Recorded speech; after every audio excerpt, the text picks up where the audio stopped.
Oke, halo semuanya, welcome back to William Martanto YouTube channel. Dan kali ini saya mulai dengan sedikit penjelasan dulu ya. Jadi setelah lumayan lama saya hilang dari YouTube, itu karena sebenarnya saya lagi nepatin janji. Sesuai dengan judul yang kalian lihat lah, saya yakin kalian lagi klik video ini antara karena baru lihat saya sharing di website lah atau di Telegram, atau mungkin karena ada jadi video lama dan kalian lihat judulnya.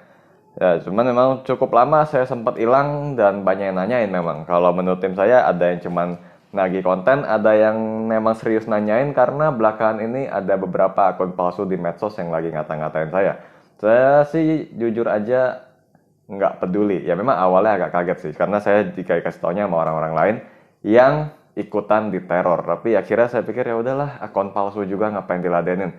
Biarpun agak ngagetin saya sih karena saya kan cuman apa ya, saya nggak merasa diri spesial sih di market. Kan saya cuma seorang trader yang juga jadi analis dan juga penulis buku.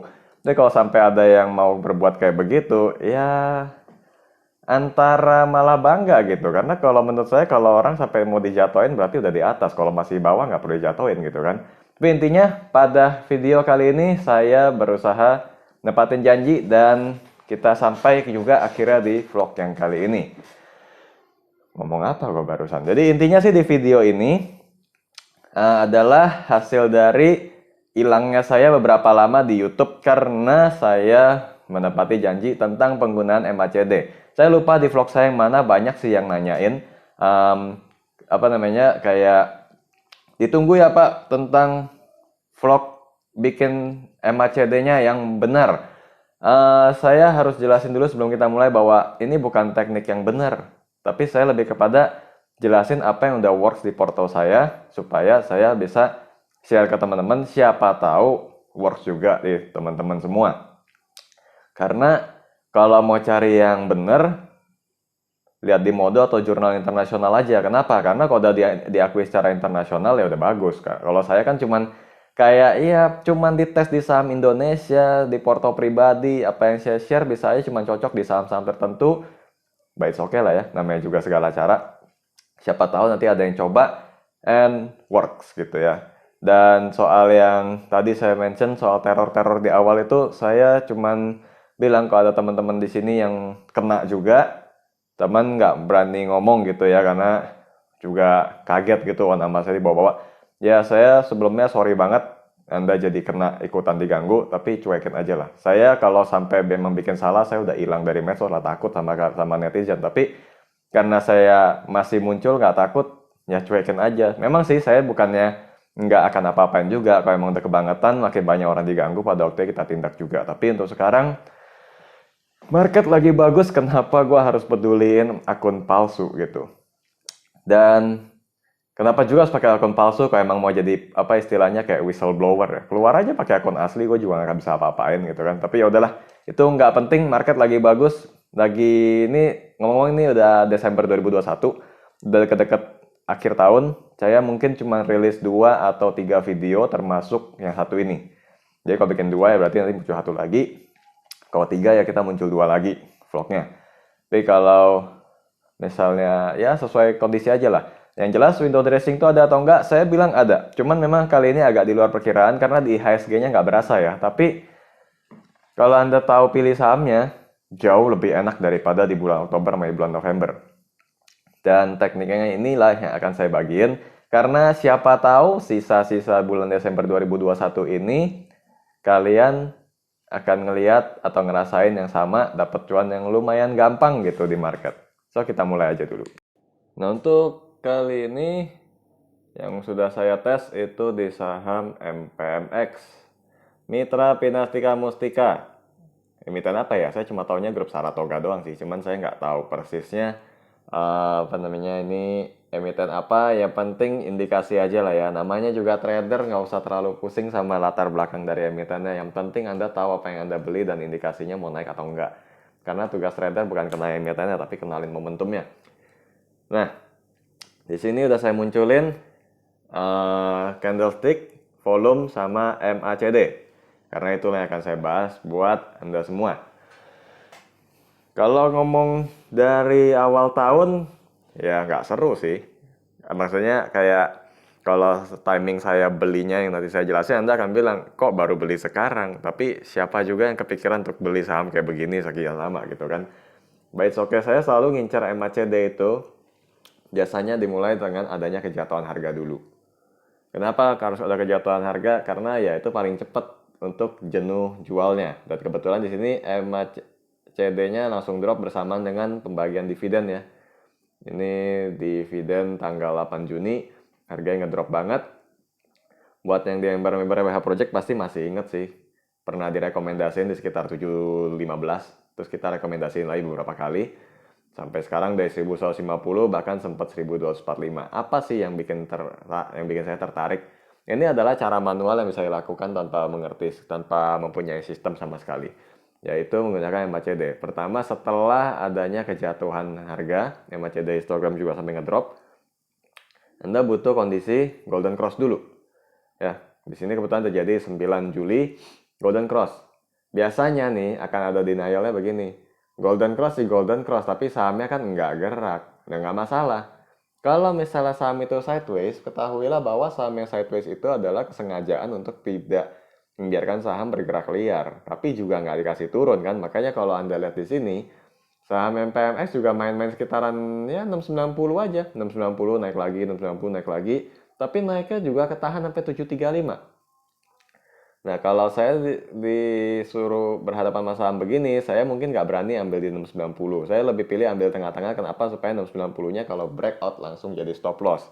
Memang kalau buy persis di resistance itu agak susah. Kalau menurut saya ya, tapi kalau menurut Anda ada yang bisa, ya bolehlah kapan-kapan ngajarin saya lah. Tapi intinya di sini, saat sahamnya lagi sideways, MACD-nya sudah mulai baik. Dan perhatikan dia bullish divergence ya. Naik terus ke atas, pelan-pelan ke atas sampai tembus batas nolnya, yang mana berada di trading view kan. Oh ya, itu dia yang nolnya itu ya, udah naik. Bullish divergence itu secara teknikal itu udah bagus. Jadi kayak gimana ya, pernah dengar istilah gunung berapi nggak sih? Kalau udah lavanya tuh udah numpuk di atas, tinggal gempa doang buat meledak gitu. Nah, kurang lebih kayak di saham tuh kayak gini. Kalau bullish divergence tuh emang udah mau naik, cuman ya belum dikasih-kasih aja. Nah, kalau MACD udah kayak gini saya biasanya suka. Tinggal batas atas bawahnya di berapa, masih lagi ditahannya atau enggak ditentukan di situ. Kebetulan di sini di saham MPMX batas bawahnya di 690, jadi atau 685 ya. Coba saya penasaran di sini, saya lupa soalnya. Oh, 680. Oke, jadi kalau kayak begitu, selama dia nggak turun di bawah 680 dan MACD yang masih terus ke atas, itu masih layak untuk buy and hold. Walaupun tentu saja spekulatif. Dan permasalahannya selalu adalah, katanya akumulasi sinyalnya bagus kok nggak naik. Ya, itu kan yang udah jadi kebiasaan orang-orang, dikasih rekomendasi juga pasti kayak gitu kan. Nggak analis, nggak tukang pom-pom juga biasanya permasalahannya adalah di sana. Kalau pengikutnya mereka merasa dikasih rekomendasi, tapi rekomendasi saham yang nggak gerak. Nah, kembali lagi, setelah sahamnya sideways, MACD yang naik, di situ Anda sudah bisa mulai melakukan pembelian. Pembelian dan hold aja selama batas bawah nggak disentuh. Kebetulan MPMX saya suka karena dia ada ninggalin dua gap, 775 dan 865 kalau nggak salah. Oh, 820 ya. Ini kalau kita lihat di sininya, saya langsung crosshair aja deh ke area gapnya. 8 lowesnya berarti 815. Oke, berarti 815 penutupannya.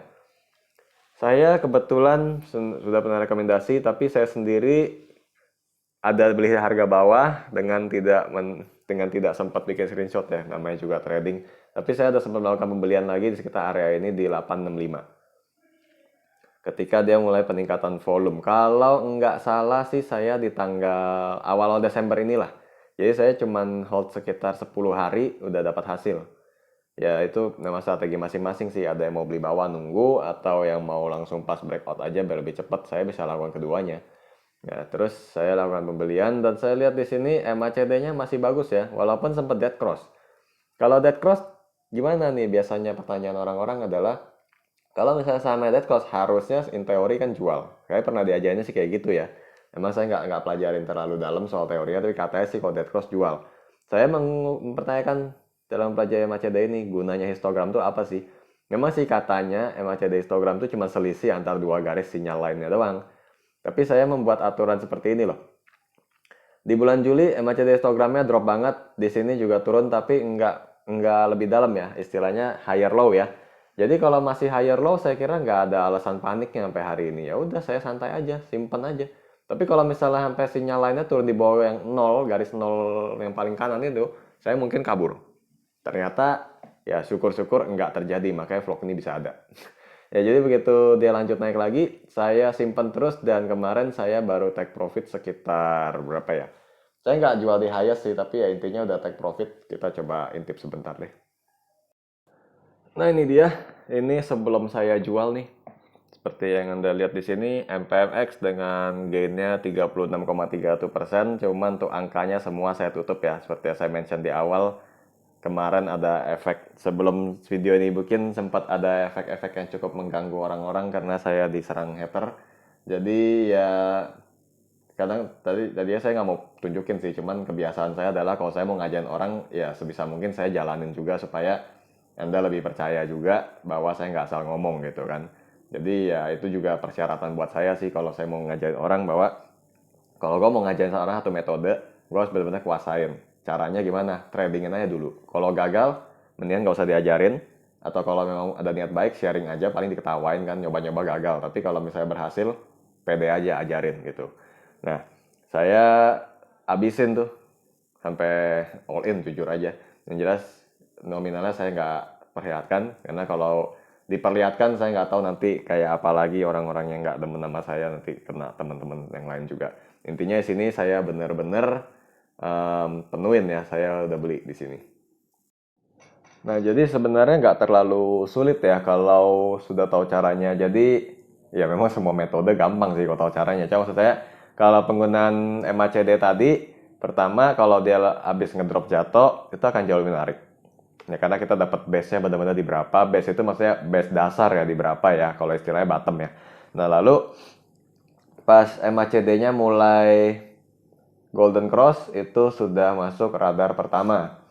Lalu tinggal ukur aja, kalau dia lagi sideways itu akan much better.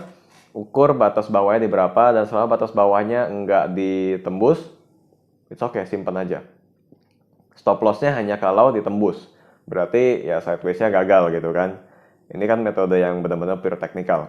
Selama sideways-nya nggak ditembus, nggak usah takut, simpan aja. Paling masalahnya cuma nunggunya aja agak lama. Tapi selama masih bullish divergence, pede aja dan yakin aja. Nanti begitu bullish divergence sudah konfirmasi, sudah sinyal lainnya naik ke atas yang tadi saya sebut garis nol, saya nggak tahu, saya lupa sih maksudnya dalam teorinya itu sebutnya apa. Itu sudah cukup mulai bisa atur profitnya, mau jual di berapa. Nah, biasanya pertanyaan umumnya adalah, terus atur profitnya sampai berapa jualnya? Ya bebas sih, saya nggak tahu juga Anda mau jual di berapa, itu terserah aja. Ya profit itu kan maksud saya kalau kita mau pakai support resistance, kalau masih keukur ya oke. Tapi kalau misalnya nggak keukur, ya udahlah, mau diangkatin terus sama bandar suka-suka aja. Jadi kalau memang dikasih lebih, kenapa sih cukup-cukupin gitu kan? Profit mah ya Anda yang atur. Kalau cut loss mungkin masih bisa dibantu orang lain. Misalnya, ini saham gua turun nih, mau cut loss berapa? Orang lain mungkin masih bisa bantu, saranin. Tapi kalau profit mah suka-suka aja lah. Saya juga dari dulu juga kayak gitu. Kalau emang udah mulai kelihatan jenuh, baru saya jual. Ya mungkin ada yang akan bilang bahwa probability-nya akan terjual tidak di harga tertinggi, but that's fine gitu kan. Yang penting dijualnya di lebih tinggi dari harga beli, nggak di harga tertinggi nggak apa-apa gitu. Dan karena memang kegilaan saya, yang saya harap jangan ditiru sama teman-teman ya, karena banyak banget yang di luar bilang sesat. Jadi kalau beli saham kan langsung masuk semua kan. Jadi buat saya nggak beggar nggak masalah, karena growth satu saham termasuk kalau dia turun itu udah ngaruh ke portofolio secara utuh. Nah sebenarnya all in itu salah atau enggak sih? Ini bagian yang cukup menarik dan saya cuma tambahin untuk penjelasan aja tanpa ada maksud membela atau mendukung kalau ada yang kepikiran untuk melakukan hal yang sama-sama saya. Cuman ini bicara dari pengalaman aja sih. Karena saya kan prinsipnya kalau yakin jangan, kalau ragu jangan beli, kalau beli jangan pakai ragu lagi. Jadi otomatis tugasnya pasti analisa dulu dong sahamnya kan. Nah, kalau misalnya kita udah yakin, saya kira itu nggak jadi hal yang salah. Karena pada dasarnya trading mau dengan analisa ataupun tanpa analisa, probability-nya selalu antara naik atau turun yang sama aja, 50-50 sebenarnya. Ya. Ya mungkin akan banyak bilang nggak bisa dong kalau dengan analisa kan lebih lebih berkurang resikonya. Tapi tetap aja kadang-kadang kan habis beli ada kondisi sahamnya turun dulu gitu loh.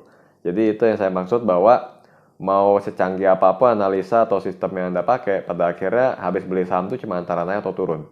Tinggal Anda punya keyakinan atau nggak, confident nggak dengan metode yang Anda pakai. Soalnya kalau misalnya Anda pecah 10 saham pun, kalau misalnya ujung-ujungnya kalah semua atau ternyata yang duitnya masuk lebih banyak itu yang turun, yang dibelinya lebih dikit malah yang naik, itu kan sama aja sebenarnya loss juga. Atau misalnya pecah 10 saham Anda pakai semua dananya, sama aja all in juga sebenarnya kan. Yang penting kan all in yang saya maksud adalah uang dingin. Nah, uang dingin itu apa? Uang dingin itu yang benar-benar Anda nggak akan sentuh walaupun lagi ada kebutuhan. Jadi benar-benar duit yang kayak kembalian gitu loh, kayak uang kembalian yang memang dasarnya Anda nggak ada ekspektasi untuk pakai gitu kan. Tapi habis Anda belanja ada sisa. Nah, itu uang dingin. Jadi kalau emang pakai uang dingin saya kira sebenarnya salah nggak salah juga sih. Cuman ya untuk menghindari Anda dari kondisi shock gitu ya, masuk gede terus ruginya dalam gara-gara sahamnya turun. Saya selalu saranin orang jangan ikutan. Karena kalau saya sih udah yakin aja, tapi kalau yang nggak yakin, daripada lu shock nanti salahin gua, mendingan saya tegesin jangan pernah diikutin. Itu adalah cara saya sendiri. Nah, jadi simpel aja sih sebenarnya kayak tadi yang pakai MACD-nya. Gampang banget sebenarnya dalam prakteknya, tapi yang bikin susah adalah sabar ya, karena seperti yang ada tadi di MPMX itu perlu masa sideways, tungguin dulu. Masalahnya kadang-kadang trader itu atau investor retail itu suka nggak terimanya apa? Gua beli nunggu saham lain naik, saham gua enggak. Nah, itulah yang biasanya bikin orang buru-buru mau lepas sahamnya, habis dilepas malah baru sadar naik. Habis itu di backtrack lagi. Sebenarnya metode gua nggak salah sih, cuma guanya aja yang kurang sabar. Kan selalu kayak begitu ujung-ujungnya. Nah, itu yang perlu bisa Anda kendalikan supaya mau pakai metode MACD ini jadi benar. Ya, tapi apakah ini benar sesuai teori atau enggak, saya kembali katakan saya nggak tahu. Ini cuma pengalaman yang saya tes dan berhasil di saya. Harapannya bisa bantu Anda, tapi kalau misalnya habis dicoba nggak cocok, forget it, jangan dilanjutin. Ini saya cuma menuin janji aja. Dan ya, saya kira itu aja. Semoga berhasil. Market tuh lagi bagus ya. Jadi manfaatin kesempatan. Kalau soal Anda bilang IHSG turun, ya so what? IHSG juga 2020 kena COVID turun kok, tapi ada aja saham yang naik terus. Ya kan, sampai orang akhirnya percaya bahwa udah zamannya digital dan lain-lain, karena waktu itu yang naik sektor digital. 2021, 2022 nanti gimana kita belum tahu. Pasti banyak aja cerita-cerita menariknya nanti di market. Dan saran saya jangan melewatkan kesempatan satupun. Kalau bisa dapat metode yang bagus, di backtrack cocok, lanjutin, ambil cuan. Karena nanti tahun depan pasti ngulang lagi. Sell on May lah, September Slam lah, Halloween Effect, November Rain. Emang hujan sih November, cuman ya sisanya saya nggak tahu gimana. Ngomong ini lagi hujan sih. Nanti kalau ada yang dengerin, berhubung saya pakai mic baru juga, boleh komen ya kualitas suaranya gimana. Kalau sampai jelek saya pakai mic yang lama aja. Nah, mengetahui bahwa siklus market tiap tahun akan sama-sama aja, Anda akan hadapin kondisi yang itu-itu aja, maka kalau emang udah tahu di momen-momen yang bagus, ambil aja. Nanti pas udah dapat momen yang jelek, mau wait and see boleh, mau kosongin porto, mau tutup laptop dulu silakan. Tapi pas lagi ada momen yang bagus, ambil. Jangan dilewatin. Gitu. Saya juga lagi enak banget gitu. Makanya saya nggak nyangka juga. Saya coba-coba cari saham buat contoh MACD ini dapat. Cuman ya itu, hilang cukup lama pada salah sangka. Sebenarnya saya nggak peduli sama sekali soal orang di luar mau kayak gimana. Hidup itu kayak kata siapa ya, saya lupa. Jangan peduli apa ya, what will people say gitu loh. Gak usah peduli orang mau ngomong apa di luar sama kita. Yang penting kita enjoy. Kalau punya niat membantu orang, orang terbantu, bawa dampak positif, udah selesai. Yang lain orang yang nggak suka mau ngomong apa, bodo amat, saya nggak pusing. Oke, saya kira itu aja. Kita ketemu lagi pada vlog selanjutnya dengan edukasi yang mungkin lebih menarik lagi. See you again.